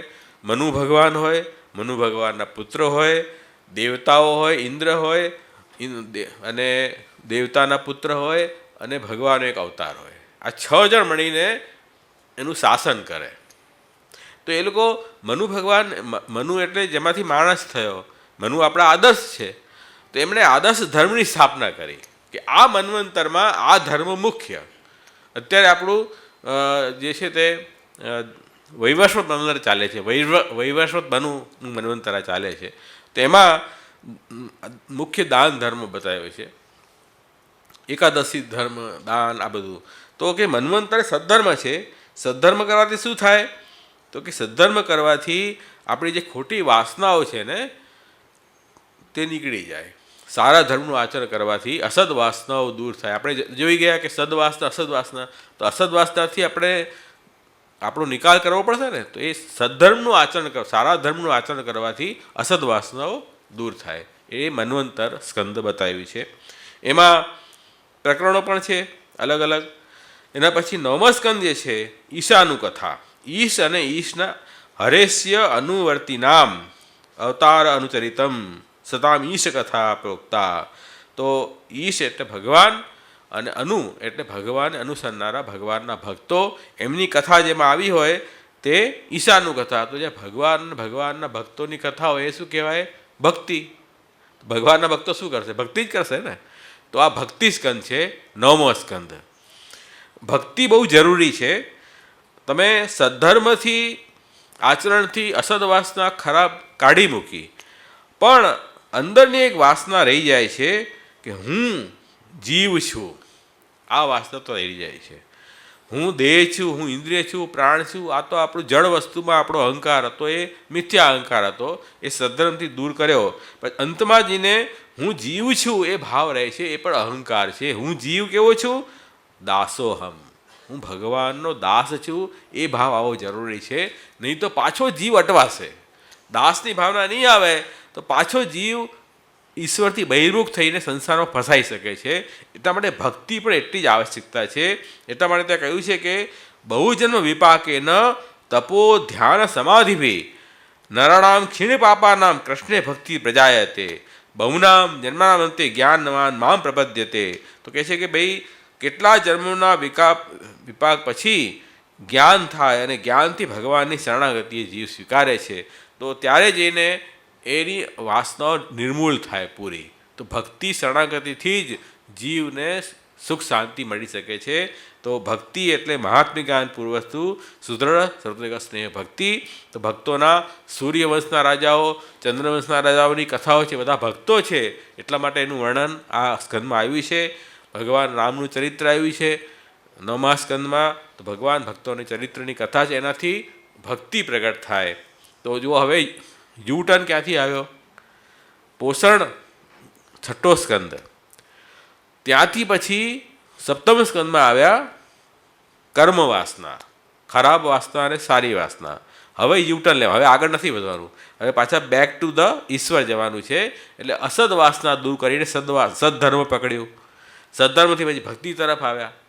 તો હવે ધીરે ધીરે આપણે પ્રભુ તરફ સીધા જશું ને તો અસદ વાસનાથી તો પછી અસદ માર્ગમાં જતા રહેશું. આપણે ત્યાંથી પાછા યુટર્ન લેવાનું છે કે હવે અસદ માર્ગમાંથી બહાર નીકળીને સદ્ધર્મથી સદમાર્ગમાં આવો, પછી ભક્તિ કરો. અને ભક્તિ પણ શુદ્ધ ક્યારે કહેવાય? નિરોધ થાય તો. શ્રી મહાપ્રભુજી કહે છે કે જ્યાં સુધી ભગવાન જગતને ભૂલીને ભગવાનમાં પૂર્ણ આસક્ત નહીં થાઓ ત્યાં સુધી ભક્તિ તમારી અશુદ્ધ છે. અશુદ્ધ શા માટે છે? એ ભક્તિમાં સંસારનું મિક્સર ચાલી રહ્યું છે. ભક્તિ પણ થઈ રહી છે, સંસાર પણ ચાલી રહ્યું છે. તો એ ભગવાનનો આનંદપૂર્ણ તમે લઈ નહીં શકો. એટલા માટે નિરોધ 10મા સ્કંદ છે. પ્રપંચ વિસ્મૃતિપૂર્વ ભગવદ આસક્તિ, જગતને ભૂલીને ભગવાનમાં આસક્ત થઈ જવું એ ફલાવસ્થા છે. તો ભક્તોનો નિરોધ કરવા માટે જેને ભક્તિ થઈ છે એને નિરોધ સુધી લઈ જવા છે. એટલે ઠાકોરજીનું પ્રાગટ થવું જરૂરી છે. હવે ભગવાન પ્રાગટ્ય વગર તો આ કામ કોઈ કરી જ નહીં શકે. એટલે ઠાકોરજીનો અવતાર, પરબ્રહ્મનો અવતાર ત્યાં થયો 10મા સ્કંદમાં. અને પ્રભુએ જે લીલાઓ કરી છે, શા માટે કરી છે? જેવો ભક્ત એ પ્રકાર એના લેવલ નો સ્તર સુધી પ્રકટ થઈને એનું મન પોતાનામાં આકર્ષિત કરવું. બાળકનું મન આકર્ષિત કરવું હોય તો આપણે બાળક બનવું પડે. આપણે બાળક નથી, પણ બાળક જેવું બનવું પડે તો આપણે બાળકનું મન પોતાનામાં નિરોધ કરી શકીએ. તો આપણે જેવા જીવ, તામસી જીવ, સાત્વિક, રાજસ જેવા જીવો છે એ પ્રકારથી પ્રભુએ પોતાનું સ્વરૂપ પ્રગટ કર્યું, એવી લીલાઓ પ્રગટ કરી જેથી ભક્તોનું ચિત્ત ભગવાનમાં નિરુદ્ધ થાય. તો ઠાકોરજી ક્યારેક માખણ ચોરીવી કરે, ક્યારેક રડતા દેખાય, ક્યારેક દોડતા દેખાય, તો આપણને અરે ઈશ્વર આવા હોય. ક્યારેક એઠું ખાતા દેખાય, ઈશ્વર આવરા હોય. ઈશ્વર પ્રભુ એવા નથી, ભક્ત જે સ્તર ઉપર છે ને એ સ્તર ઉપરથી ભક્તોને ઉપર લઈ જવાય છે. તો ઠાકોરજી કેટલા દયાળુ છે, કેવી કૃપા વિશેષ કરી કે ભક્તોના સ્વભાવ અનુરૂપ પોતાનું સ્વરૂપ પ્રગટ કરીને લીલાઓ કરી છે. એ નિરોધ સ્કંદ. તો નિરોધની બધી લીલાઓ એ પ્રકારથી, તો એમાં કોઈ શંકાને ક્વેશ્ચન નથી. પ્રભુનું એ અત્યંત કૃપા ત્યાં ઝલકે છે. એ નિરોધ, જેનો નિરોધ થયો છે એને મુક્તિ આપવી છે. એ મુક્તિ સ્કંદ 11 સ્કંદ છે. અને મુક્તિનો મતલબ ત્યાં છે હિત્વા અન્યથા રૂપેણ સ્વરૂપેણ વ્યવસ્થિતિ. અન્યથા રૂપ છોડીને પોતાના સ્વરૂપમાં સ્થિત થઈ જવું, એનું નામ મુક્તિ. અન્યથા રૂપ કયું? સંસારમાં જે રૂપ મળ્યું છે આપણને આ જગતમાં, એ રૂપ આપણું વાસ્તવિક રૂપ નથી. એ તો આ જે પરિવારમાં, જે સમાજમાં જે આપણને નામરૂપ મળ્યા છે એ તો વ્યવહારિક બધા નામરૂપ છે. મૂળમાં આપણે પ્રભુની સેવામાં ક્યાં હતા? ગોલોકધામમાં, વૈકુંઠમાં ક્યાંક આપણો સ્વરૂપ હતું, જે આપણે દાસ રૂપથી પ્રભુની સેવામાં જોડાયેલા હતા. એ આપણું મૂળ રૂપ છે, એને આપણે ભૂલી ગયા છીએ, આ રૂપમાં ફસાઈ ગયા છીએ. તો આપણને જેનો નિરોધ થયો છે પ્રભુમાં, એને ઠાકોરજી હવે કૃત્રિમ રૂપ છોડીને એનું પોતાનું વાસ્તવિક સ્વરૂપનું જ્ઞાન આપશે. એ મુક્તિ સ્કંદ છે, 11 સ્કંદ છે. અને એના પછી 12મો સ્કંદ જે છે, જે મુક્ત થયા છે એને પ્રભુ આશ્રય પણ આપે છે. આશ્રય એટલે એને કોઈ સ્થાન આપવું પડશે ને. મુક્ત થયાઓને ક્યાં ભેગા ક્યાં કરશો એ લોકોને? તો ઠાકુરજીના પરમધામમાં કોઈ સ્થાન પ્રભુ એને આપશે. જેમ કે આપણે વૈષ્ણવની વાર્તામાં જોઈએ છે કે ભાઈ આદિદેવિક રૂપથી એ લીલામાં આ જીવ આ સેવા કરતા હતા. એ જીવ હવે પૃથ્વી પર આવ્યા. દરેક વાર્તામાં આવે છે કે નહીં? તો આપણું આદિદેવિક રૂપ તો ત્યાં છે જ લીલામાં. આદિદેવિક રૂપ અત્યારે આધિભૌતિક રૂપથી આપણે કરી રહ્યા છીએ. જ્યારે આપણી ભક્તિ નિરોધ સુધી પહોંચશે ત્યારે આપણે એ સ્વરૂપમાં આપણે મળી જશું. એ સેવા આપણે ત્યાં કરવાની છે. એ આશ્રય લીલા છે. એ પ્રભુના ધામમાં આપણે જવાનું છે. તો અહીંયા એ જ કર્યા છે કે દસમસ્ય વિશુદ્ધ્યર્થમ નવાનામેવ લક્ષણમ, 10મો તત્વ જે આશ્રય તત્વ છે એની ઓળખ માટે નવાનામી લક્ષણમ 9 લીલાઓ બતાવી છે. ભાઈ 10મો તત્વ જે બ્રહ્મ તત્વ છે, જે બધાનો આશ્રય છે, એ મૂળ તત્વ છે 10મો ઈશ્વર. એ તત્વની ઓળખ કેવી રીતે થશે કે સર્ગ વિસર્ગ સ્થાન પોષણ ઉતિ મન્વંતર ઈશાનું કથા અને નિરોધ અને મુક્તિ, આ 9 લીલાઓથી આપણે ઓળખી શકીશું. અરે આ લીલા કરનાર કોણ છે? એ જ ઈશ્વર કૃષ્ણ પરબ્રહ્મ. એ તત્વ છે. એ 10મો તત્વને ઓળખી લેશો તમે કે જેનાથી જગતની ઉત્પત્તિ સ્થિતિ લય થાય છે. એ કોણ છે? એ જ બ્રહ્મ છે. તો આ લીલા કરનાર એ કૃષ્ણ છે. એ ઓળખી લો. બસ એટલી વાત. ઓળખાણ થઈ ગઈ તો બસ વાત પૂરી થઈ ગઈ. ભાગવત પૂરી થઈ ગઈ. તો પરિસ્થિતિને મુક્તિ મળી ગઈ. એમ 12 સ્કંદમાં ટોટલ 12 લીલા, મુખ્ય 10 લીલા છે. અને 10 લીલાના અંગરૂપ 2 લીલા છે, અધિકાર લીલા અને સાધન લીલા. એવી રીતે આ બીજો સ્કંદ અહીંયા પૂરો થઈ જાય છે. બીજો સ્કંદ આપણે લઈએ, હજુ સમય છે આપણો. હવે ત્રીજા સ્કંદમાં આપણે થોડું ધ્યાનથી શાંતિથી ત્રીજો સ્કંદ સાંભળજો,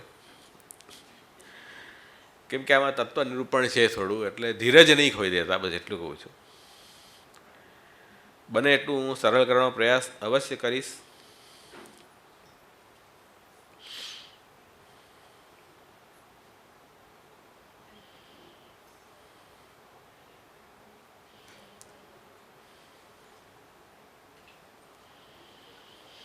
ત્રીજા સ્કંદની અંદર હવે આ જે ત્રીજો અને ચોથો સ્કંદ, એના વક્તા અને શ્રોતા મૈત્રેયજી અને વિદુરજી છે.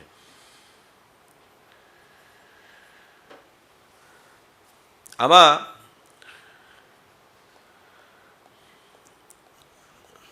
ઉદ્ધવજી વિદુરજીની મુલાકાત થાય છે, ત્યાંથી અધ્યાયની શરૂઆત થાય છે. પહેલા 4 અધ્યાય જે છે તે વિદુરજી ઉત્તમ શ્રોતા છે અને મૈત્રેયજી ઉત્તમ વક્તા છે, એ સ્થાપિત થાય છે પહેલા 4 અધ્યાયમાં. વિદુરજી તો હસ્તિનાપુર બિરાજતા હતા અને એ અચાનક તીર્થયાત્રા કરવા નીકળ્યા. કેમ નીકળ્યા ભાઈ? કેમ કે સાચી વાત કોઈને ગમતી નથી.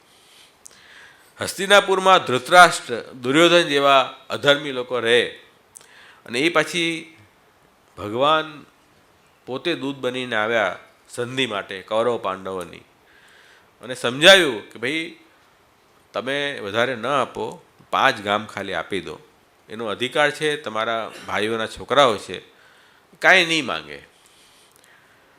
એ બી આપવા તૈયાર નથી કે હું આટલી જમીન પણ ન આપું. આ અન્યાય બહુ મોટો. તો આ અન્યાય વિદુરજીથી ન જોવાયું અને વિદુરજીએ કહ્યું કે ભાઈ યુધિષ્ઠિરનો જે બી શેર હોય આપણે આપવો જોઈએ, ન્યાય તો એ જ કહે છે. અને ભગવાન કૃષ્ણએ પાંડવોને પોતાને શરણે લીધા છે અને એમનો વિરોધ કરવો એ સારી વાત નથી. આપણો એમાં આનંદ થશે.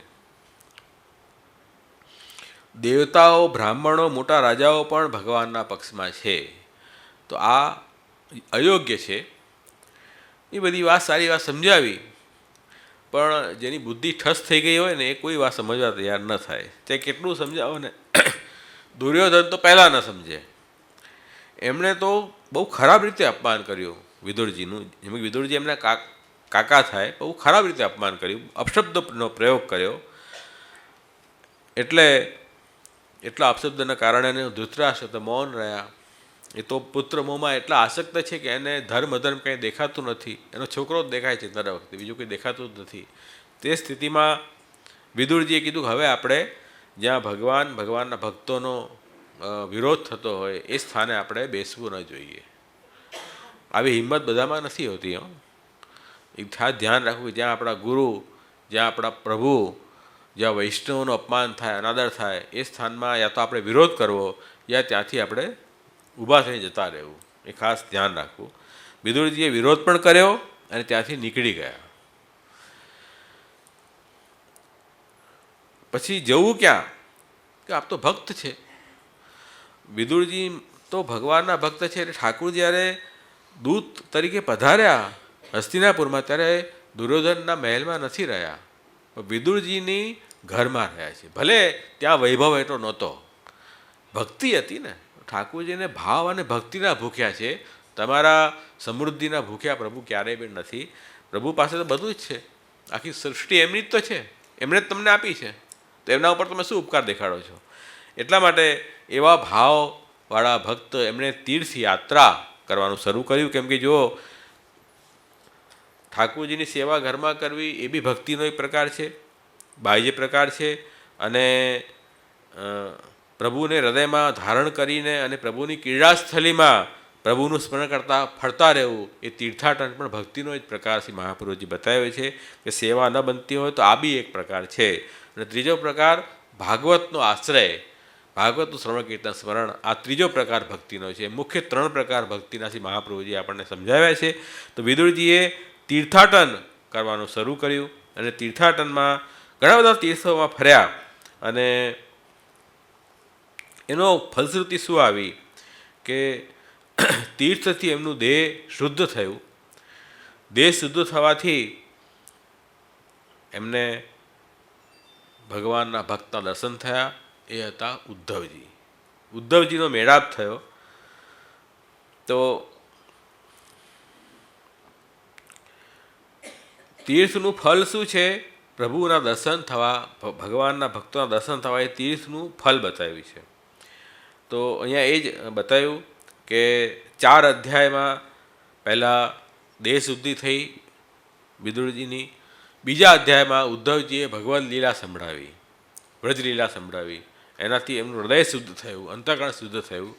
ત્રીજા અધ્યાયમાં મથુરા લીલા, દ્વારકા લીલાનો વિસ્તાર કર્યો ઉદ્ધવજીએ. ઠાકુરજીના કુશળ સમાચાર પૂછ્યા. જો વિદુરજીએ શું પૂછ્યું કે આપ દ્વારકાથી આવ્યા છો તો પ્રભુની કુશળતા અને પ્રભુનો પરિકર કેમ બિરાજે છે?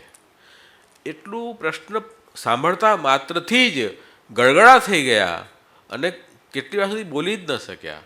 પ્રભુમાં એટલું મન એમનું લાગી ગયું. અને પછી એમને ઠાકુરજીની લીલાનું સ્મરણ થવા લાગ્યું. અને ઠાકુરજીના જન્મથી લઈને દ્વારકા સુધીની બધી લીલા એમણે વારા ફરતી બધી જ કહી દીધી. તૃતીય સ્કંદની અંદર આજે 2 અધ્યાય છે, બીજો ત્રીજો અધ્યાય, એમાં આખી કૃષ્ણ લીલા આવી ગઈ.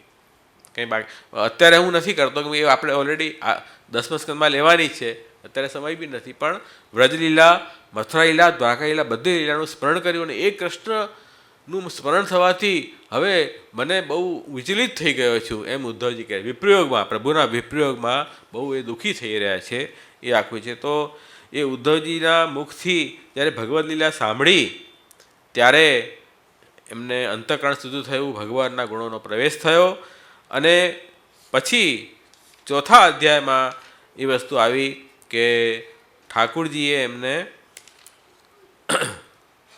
ઉદ્ધવજીએ કહ્યું કે જ્યારે અંતમાં યાદવ વંશનો સંહાર થયો કે ઠાકુરજીની ઈચ્છાથી થયો.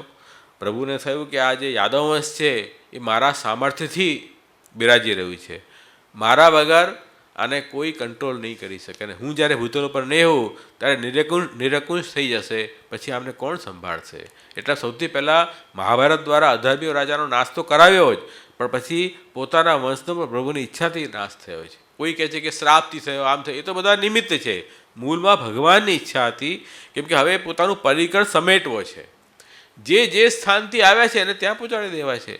એટલે આ જે પ્રભાસ ની લીલામાં યાદવનો નાશ થયો અને ઠાકુરજી પછી પોતે સરસ્વતીના કિનારે સ્નાન કર્યા, જલમાં આચમન કરીને અને એક વૃક્ષના નીચે બેસી ગયા નિરાંતથી.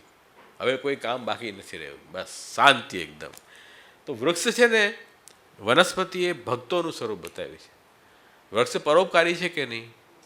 તો વૈષ્ણવજન તેને કહીએ જે પીર પરાઈ જાણે રે. તો વૈષ્ણવ પરોપકારી હોય તો વૈષ્ણવ અને વૃક્ષ એ બધી સમાનતા છે. તો ઠાકુરજી નિરાંતે ક્યાં બિરાજે? એમના ભક્તોની આગળ બિરાજે. બાકી તો કામ માટે બિરાજે, પછી કામ પૂરું થઈ ગયું, ચાલો ચલો ચલો. આપણે નિરાંતે ક્યાં બેસીએ? પોતાના ઘરમાં. બહાર તો કામ પૂરતા જઈએ અને આવી જઈએ, ત્યાં નિરાંતે થોડી બેસીએ કંઈ આપણે. ઘરમાં નિરાંતથી બેસીએ, હવે કોઈ આપણને કામ નથી. તો ઠાકુરજી નિરાંતે એ વૃક્ષનો ટેકો લઈને બિરાજ્યા છે. એટલે ઉદ્ધવજીને થોડી મનમાં શંકા થઈ, કંઈ ગડબડ છે, હવે પ્રભુનું કાંઈ વિચાર કંઈ લાગે છે કંઈ જવાનું. એટલે ઉદ્ધવજી ત્યાં પધાર્યા. આશ્રય સમજી ગયા કે હવે ઠાકુરજીને આ ભૂતલ ત્યાગ કરવાની ઈચ્છા છે. ત્યાં ઉદ્ધવજી પહોંચ્યા અને પ્રભુનું સુંદર સ્વરૂપના દર્શન કર્યા અને ઠાકુરજીને શરણે આવ્યા. અને પછી તે વખતે પ્રભુએ એમને કહ્યું કે હું તમારી અભિલાષા જાણું છું. તમે પહેલાં પૂર્વજન્મમાં વસુ હતા અને તમારી ઈચ્છા હતી કે મને ભગવાનની પ્રાપ્તિ થાય. એ ઈચ્છા તમારી અધૂરી રહી છે અને હવે તમારો આ જગતમાં અંતિમ જન્મ છે. અંતિમ જન્મ હોય એના જીવના લક્ષણ તરત દેખાઈ જાય. જેમ આપણે 84 વૈષ્ણવ 200 વર્ષની વાર્તામાં જુઓ એમનું જીવન કેવું હોય છે, એનાથી અનુમાન થાય કે આ એમનો અંતિમ જન્મ છે, હવે જન્મ નથી થવાનો.